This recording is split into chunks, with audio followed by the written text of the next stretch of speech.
अस्सलाम वालेकुम dear students.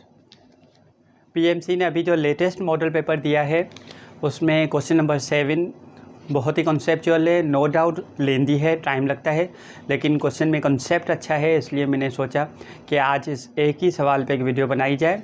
Statement आपने देखा होगा, मैं पढ़ रहा हूँ। A particle of mass m is projected from the ground with an initial speed of u0 at an angle of alpha। एक ऑब्जेक्ट है, अल्फ़ा एंगल पे u0 स्पीड हमने दी है, इसको हमने प्रोजेक्ट किया हुआ है एट द हाईएस्ट पॉइंट अच्छा इस ऑब्जेक्ट का मास है m। At the highest point यानी यहाँ पे of its trajectory it makes completely inelastic collision with an other particle, यानी इस पॉइंट पे इस मास की एक और मास के साथ कोलियन हो जाती है। वो कहाँ से आया? Which was thrown vertically upward from the ground. Ground से हमने उस ऑब्जेक्ट को वर्टिकली अपवर्ड थ्रो किया था, उसका मास भी m है with an initial velocity of u0, यानी इसको भी हमने u0 वेलोसिटी दी और इसका मास भी m है और इसको भी वर्टिकली हमने जो है वो ऊपर की तरफ थ्रो किया था और इस पॉइंट पे आके इन दोनों की हो गई कोलियन।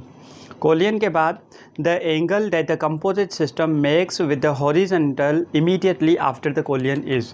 कोलियन के बाद अब जिस एंगल पे ये जाएंगे वो एंगल आपने मालूम करनी है। अब ये है सवाल। अब इसको सॉल्व करने से पहले यहाँ पे आपने देखा होगा कि कोलियन जो हो रही है वो कम्प्लीटली इन इलास्टिक कोलियन हो रही है। अब इन इलास्टिक कोलियन जो है वो दो अक़साम की होती है। इन इलास्टिक कोलियन इसके दो अक़साम होते हैं, एक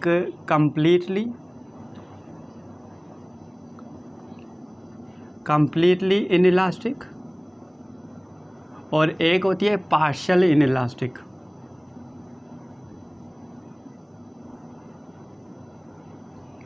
अब कम्प्लीटली इन इलास्टिक में क्या होता है कि जब कोलियन आपस में होती है तो कोलियन के बाद काइनेटिक एनर्जी के लॉसेस हो जाते हैं मैक्सिमम। नंबर 1 काइनेटिक एनर्जी ज़्यादा से ज़्यादा लॉस होती है। नंबर 2 के आफ्टर कोलियन ये दोनों ऑब्जेक्ट मिलके एक ऑब्जेक्ट हो जाएंगे और इन दोनों की वेलोसिटी कॉमन वेलोसिटी हो जाएगी। यानी बिफोर कोलियन अगर ये दोनों अलग अलग वेलोसिटी से आ रहे हैं तो कोलियन के बाद ये दोनों मिल जाएंगे, दोनों मर्ज हो जाएंगे, दोनों चिपक जाएंगे और एक ही वेलोसिटी से जाएंगे, कॉमन वेलोसिटी होगी। मिसाल अगर ये ऑब्जेक्ट यूं है, ये यूं जा रहा है, ये यूं जा रहा है, जैसे ही इनकी कोलियन होती है तो कोलियन के बाद ये दोनों आपस में मिल जाएंगे और ये एक कॉमन वेलोसिटी से जाएंगे। तो इस कोलियन को हम कहेंगे कम्प्लीटली इन इलास्टिक। आफ्टर कोलियन दोनों की वेलोसिटी अब एक ही वेलोसिटी होगी। पार्शियल इन इलास्टिक में क्या होता है कि काइनेटिक एनर्जी लूज़ होती है लेकिन मैक्सिमम नहीं होती है, फिर भी कोलियन के बाद इनके पास काइनेटिक एनर्जी होती है और इसमें कोलियन के बाद ऑब्जेक्ट मिलते नहीं हैं, ये अलग अलग वेलोसिटी से जाते हैं। यानी कोलियन हो गई, अब एक ऑब्जेक्ट अलग जा रहा है और दूसरा ऑब्जेक्ट अलग जा रहा है।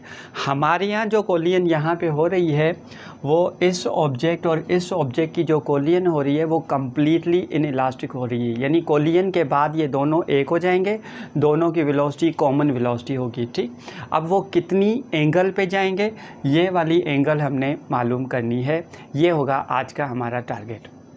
अच्छा, अब इसको हम सॉल्व कैसे करेंगे कि हमने इन दोनों ऑब्जेक्ट की कोलियन से पहले इनका मोमेंटम मालूम करना है, कोलियन के बाद इनका मोमेंटम मालूम करना है। उनको सॉल्व करते हुए हम ये एंगल मालूम करेंगे। तो सबसे पहले हम इस ऑब्जेक्ट का मोमेंटम मालूम करें कि ये वाला ऑब्जेक्ट अल्फ़ा एंगल पे u0 वेलोसिटी से जा रहा था, यहाँ पे हो गई कोलियन। तो कोलियन से पहले इसका मोमेंटम क्या होगा? नंबर 2 ये वाला ऑब्जेक्ट हमने जो ऊपर थ्रो किया था u0 वेलोसिटी से, तो कोलियन से पहले इसकी वेलोसिटी क्या होगी, इसका मोमेंटम क्या होगा। तो सबसे पहले इस ऑब्जेक्ट का मोमेंटम हम चेक करें। मोमेंटम बिफोर कोलियन,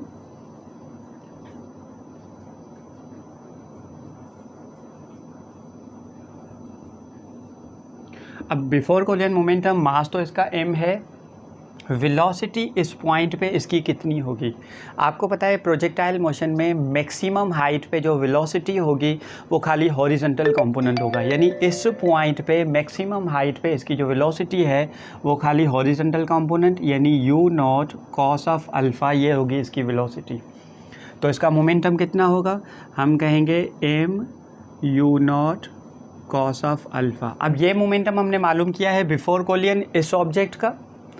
अब हमने मालूम करना है जो ऑब्जेक्ट यहाँ से हमने ऊपर भेजा था उसका मोमेंटम बिफोर कोलिजन, यानी इसको हमने जो इनिशियल वेलोसिटी दी है u नॉट, ये ऊपर जाएगा और जब इस पॉइंट पे इसकी कोलिजन होगी तो इसका मोमेंटम बिफोर कोलिजन क्या होगा वो अभी हमने मालूम करना है।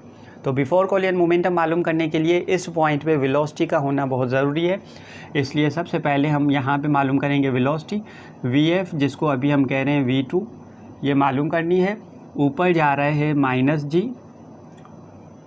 और इनिशियल वेलोसिटी इसकी है u नॉट, और यहाँ से लेके यहाँ तक हाइट कितनी रखें हम, यानी ये ऑब्जेक्ट इस पॉइंट पे जब कोलाइड करेगा तो ये हाइट कितनी होगी।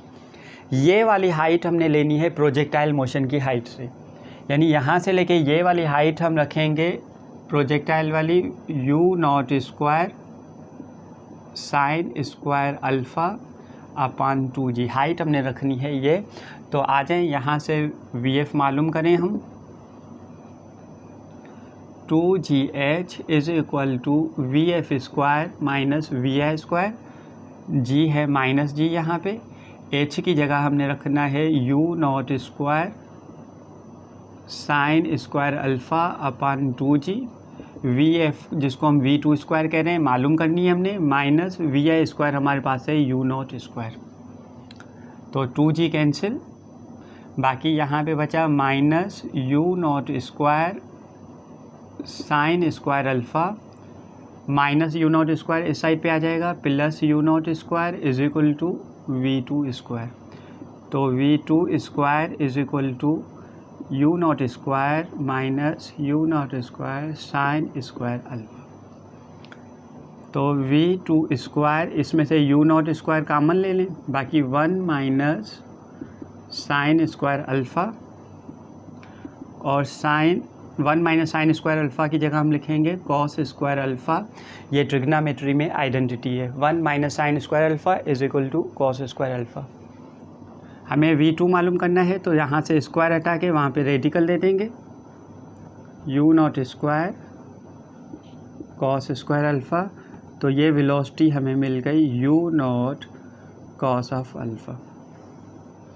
अब ये वेलोसिटी मिली है इस ऑब्जेक्ट की बिफोर कोलिजन। मज़े वाली बात कि इस ऑब्जेक्ट की वेलोसिटी भी यही है, और ये वाला ऑब्जेक्ट जब यहाँ पे पहुँचेगा तो उसकी वेलोसिटी भी u naught cos of alpha ही होगी।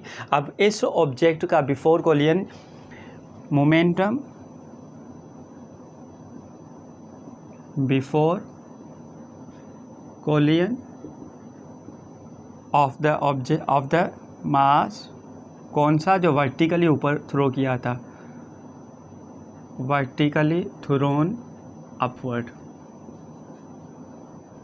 बिफोर कोलिजन, तो इसका बिफोर कोलिजन मोमेंटम क्या होगा m, और इसकी वेलोसिटी हमें कौन सी मिली है u naught cos of alpha. अब ये मोमेंटम है इस ऑब्जेक्ट का बिफोर कोलिजन, ये मोमेंटम है इस ऑब्जेक्ट का मोमेंटम जो प्रोजेक्टाइल मोशन से हमने थ्रो किया था। अब ये हो गया बिफोर कोलिजन मोमेंटम। अब यहाँ पे आप क्या देख रहे हैं, इस ऑब्जेक्ट का बिफोर कोलिजन मोमेंटम है m u naught cos of alpha, और इस ऑब्जेक्ट का जो वर्टिकली ऊपर थ्रो किया था उसका मोमेंटम है m u naught cos of alpha. जैसे ही कोलिजन हो गई तो दोनों कम्प्लीटली इनइलास्टिक कोलिजन है, तो ये दोनों मासेस आपस में मिल गए। अब इसकी जो कॉमन वेलोसिटी है उसको हम कह रहे हैं v, और इसका जो मोमेंटम होगा, अब ये आपको x एक्सिस में दिखाई दे रहा है या y एक्सिस में दिखाई दे रहा है। ये वाला जो ऑब्जेक्ट है इसका मोमेंटम, अब ये 2 डायमेंशनल कोलिजन है, इसमें जो है वो कोलिजन के बाद ये 2 डायमेंशन पे है, x और y एक्सिस पे। तो जब यहाँ पे हम कंजर्वेशन ऑफ मोमेंटम की इक्वेशन लगाएंगे तो हमने x एक्सिस के लिए अलग लगानी होगी, y एक्सिस के लिए हमने इक्वेशन अलग लगानी होगी। तो सबसे पहले हम कर रहे हैं along x axis momentum before and after collision along x-axis। तो एक्स एक्सिस पे जो है बिफोर आफ्टर कोलियन हमने मालूम करना है। इन दोनों का मोमेंटम पहले एक्स एक्सिस पे बिफोर कोलियन हमने देखना है और आफ्टर कोलियन भी एक्स एक्सिस का लिखेंगे, और जब हम वाई एक्सिस की बात करेंगे तो उसमें हम अलग लिखेंगे। तो सबसे पहले आप यहाँ पे चेक करें कि बिफोर कोलियन इन दोनों ऑब्जेक्ट का मोमेंटम अलॉन्ग एक्स एक्सिस कितना है। तो ये वाला एक्स एक्सिस है, तो एक इसका ये मोमेंटम लिखेंगे हम M U naught cos of alpha, और एक इसका मोमेंटम अलॉन्ग एक्स एक्सिस। अगर आप गौर से देखें तो बिफोर कोलियन ये मोमेंटम वाई एक्सिस में है, इसमें एक्स कंपोनेंट है ही नहीं, तो इसका एक्स हम लिखेंगे 0। अब ये मोमेंटम हो गया बिफोर कोलियन अलॉन्ग एक्स एक्सिस, ये पहले ऑब्जेक्ट का, ये दूसरे ऑब्जेक्ट का। अब आ जाएं आफ्टर कोलियन, हम देखें तो आफ्टर कोलियन ये दोनों मासेस मिलके एक ही मास हो गए हैं, एक मास ये एक मास ये, तो इसका मास हो गया 2m और इसकी वेलोसिटी कॉमन है v। तो इसका मोमेंटम x एक्सिस पे हम कितना लिखेंगे, ये उसका x कंपोनेंट, ये उसका y कंपोनेंट, तो इसका मास है अब 2m और इसकी वेलोसिटी है v, तो इसका हम कहेंगे 2mv, और ये x कंपोनेंट है इसलिए हम कहेंगे cos ऑफ थीटा। तो after collision along x axis जो इनका मोमेंटम है वो होगा 2m v cos of theta. अब इसको हम सॉल्व करें, m u naught cos of alpha is equal to 2m v cos of theta, इसमें m कैंसिल, v किसके बराबर हुआ, v बराबर हुआ u naught cos of alpha divided by 2 cos of theta. इसको हम कहेंगे इक्वेशन ए। अब ये वाली इक्वेशन ए हमने जो बनाई है ये कॉमन वेलोसिटी है, और ये इक्वेशन हमने बनाई है अलॉन्ग एक्स एक्सिस से। अब हम लिखेंगे मोमेंटम अलॉन्ग वाई एक्सिस, ठीक, momentum before and after collision along Y axis. तो इसमें बिफोर कोलियन वाई एक्सिस में आप चेक करें कि मोमेंटम कितना है, इस ऑब्जेक्ट को भी चेक करें, इसको भी चेक करें, दोनों के मोमेंटम आपने लिखवाने हैं बिफोर कोलियन अलॉन्ग वाई एक्सिस। तो वाई एक्सिस पे इसका तो मोमेंटम है नहीं, तो इसके लिए हम लिखेंगे 0। इसका वाई एक्सिस पे देखें तो ये है ही वाई एक्सिस पे, तो इसका मोमेंटम हम लिखेंगे m u naught cos of alpha. अब आफ्टर कोलियन वाई एक्सिस पे यानी यहाँ पे हमने मोमेंटम लिखना है, तो मास इसका वही जो 2m है, वेलोसिटी इसकी v कॉमन है, बाकी यहाँ पे y कंपोनेंट के लिए हम लिखेंगे साइन ऑफ थीटा। तो ये वाला जो कंपोनेंट होगा वो होगा 2mv। 2m मैंने इसलिए लिखा है दोनों मासेस मिल गए हैं, अब एक ही मास हो गया है, और ये v कॉमन वेलोसिटी है। अब ये मोमेंटम है after collision along y axis, ये होगा 2mv sine of theta, y component हमने लिया है। यहाँ से भी v को अलग करें आप, मास कैंसिल, तो v is equal to u naught cos of alpha divided by 2 sine of theta. इसको हम कहेंगे इक्वेशन b। अब इक्वेशन a और b को करना है हमने कंपेयर, और यहाँ से हमें मिलेगी theta. Compare equation a and b, दोनों को जब हम कंपेयर करेंगे तो u naught cos of alpha divided by 2 cos of theta एक इक्वेशन, और ये दूसरी u naught cos of alpha divided by 2 sine of theta. जब हम इनको कंपेयर करेंगे तो u naught cancel, cos alpha cancel, 2 में कैंसिल, साइन थीटा डिवाइड कर रहा है, इस साइड पे आके मल्टीप्लाई करेगा डिवाइडेड बाय कॉस थीटा, यहाँ पे बाकी बचा 1।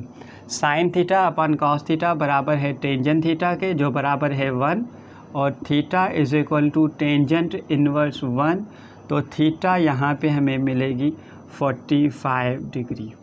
अब ये होगा हमारा जवाब, और अनफॉर्चुनेटली टेस्ट में जो है वो 45 का ऑप्शन इन्होंने दिया ही नहीं है। तो इसमें हमें 2 रिजर्वेशन हैं। नंबर 1 कि पीएमसी ने इतना लेंथी क्वेश्चन जो है वो सैम्पल पेपर में दे के स्टूडेंट को क्या तासुर देना चाहते हैं कि टेस्ट में भी ऐसे सवाल आएंगे, जबकि इसमें 1 मिनट से बहुत ज़्यादा टाइम लगता है। और नंबर 2 सही ऑप्शन जो है वो इन्होंने की में दिया नहीं है।